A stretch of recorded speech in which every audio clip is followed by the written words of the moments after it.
ఆయన ఈ 10 ఏళ్లలో 65 దేశాలు తిరిగి వచ్చినాడు. బట్ పాకిస్తాన్ ప్రైమ్ మినిస్టర్ కానీ పాకిస్తాన్ దేశ మిలిటరీ ఆఫీసర్ కానీ ఎవరు కూడా మిగతా దేశాలు అంతగా తిరిగిన వాళ్ళు ఎవరు లేరు. వెరీ ట్రూ, లేరు. ఈవెన్ నెహ్రూ కూడా ఎక్సెప్ట్ కొన్ని కమ్యూనిస్ట్ దేశాలు లేకపోతే లండను లేకపోతే అమెరికా సోషలిస్టిక్ మైండ్ కాబట్టి అక్కడికి పోయించారు. But now the scenario is change totally. Modi visited so many countries and I think he captivated so many presidents of real other countries. ఇప్పుడు నీకు ఇంటర్నేషనల్ కమ్యూనిటీ ఎలా రియాక్ట్ అవుతుందో రేపటి నుంచి మనకు అది క్వశ్చన్ అవుతుంది. ఈరోజు మన స్ట్రైక్ అయిపోయింది, మన పగ తెచ్చుకోవడం కోసం కొట్టాం మనం. వాడు క్యాంప్స్ మీద కొట్టాము, లేకపోతే ఒకడారా మిగిలి ఉండొచ్చు. వాడి reaction out of 21 they have identified 9 and 9 were demolished as you rightly said, not dismantled. ఇంకా ఉన్నాయి మనకి, ఇంకా ఉన్నాయి, ఇంకా చాలా క్యాంప్స్ ఉన్నాయి సార్ మనకు కనపడినటువంటి. ఇంకా 12 అంటే నాకు తెలిసి ఈ సక్సెస్ కూడా ఒక 25 మినిట్స్లో మన మిలిటరీ ఆపరేషన్ కంప్లీట్ చేసుకొని బయటకు వచ్చారంటే because of satellites support.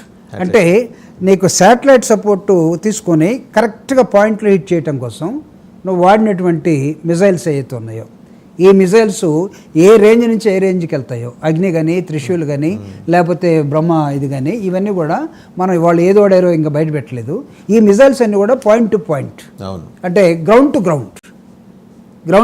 But Indian border నుంచి పాకిస్తాన్ బార్డర్లో ఉన్నటువంటి దాని మీద ఆ డిస్టెన్స్ని కవర్ చేసే 164 కిలోమీటర్స్ లేకపోతే 224 కిలోమీటర్స్ ఒక డిస్టెన్స్ని కవర్ చేసే మిజైల్ని వాడి టార్గెటెడ్గా కొట్టారు. టార్గెటెడ్లో ఒకడారా ఎందుకు మిగిలిపోయారు అంటే అతను ఆ క్యాంపులో లేడు. If he is not there in that camp, ఆయన ఇంకో క్యాంప్లో ఉండాలిగా. వెరీ ట్రూ అండి. Where is that camp? That I believe now IB is into that. IB వాళ్ళ అదే పనిలో ఖచ్చితంగా ఉండాలి వాడు. ఎందుకంటే ఆ క్యాంప్లో లేడు కాబట్టి ఒకవేళ వాడు బతుకున్నాడు అని అనుకుంటే కాసేపు వాడు ఆ లెటర్ రిలీజ్ చేశాడు, బీబీసీ ఉర్దూకి రిలీజ్ చేశాడు వాడు, మసూద్ అజహర్.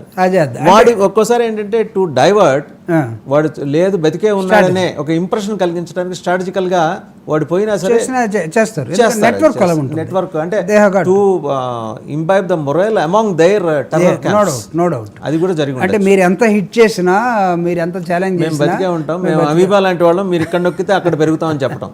అంటే మనం ఈ టెర్రరిజాన్ని ఎరాడికేట్ చేయడంలో ఈవెంట్స్ మాత్రమే సరిపోవు. అదే సందర్భంలో మీరు చెప్పింది కూడా నేను రూల్ అవుట్ చేయలేను, వాడు ఇంకో క్యాంప్లో ఉండుంటాడు అనేది కూడా నేను రూల్ అవుట్ చేయను. ఖచ్చితంగా 12 క్యాంపులు ఉన్నాయి సార్ ఇంకా కొట్టంగా. ఇది వాడు అక్కడ ఉండుండొచ్చు, వాడు వీ డోంట్ నో బెలూచి వైపు కూడా పారిపోయి ఉండొచ్చు, అవసరం లేదు సార్.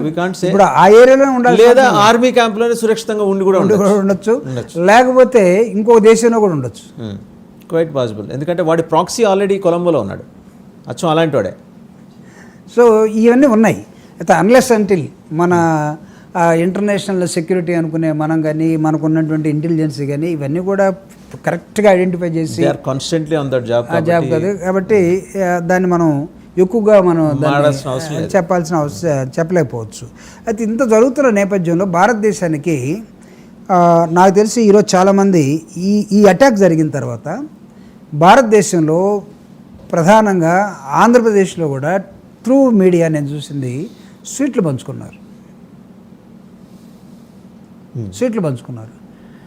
అంటే వాళ్ళకి ఎంత పగతో పాటు ఎంత పగ ఉండింది, ఆ పగ తీరిపోయినట్టుగా concern for the fellow Indians అది కూడా అయ్యుండొచ్చు. అది కూడా ఖచ్చితంగా దేశభక్తిని చాటుకోవటం అని కూడా మనం ఈ మధ్యకాలంలో అందరూ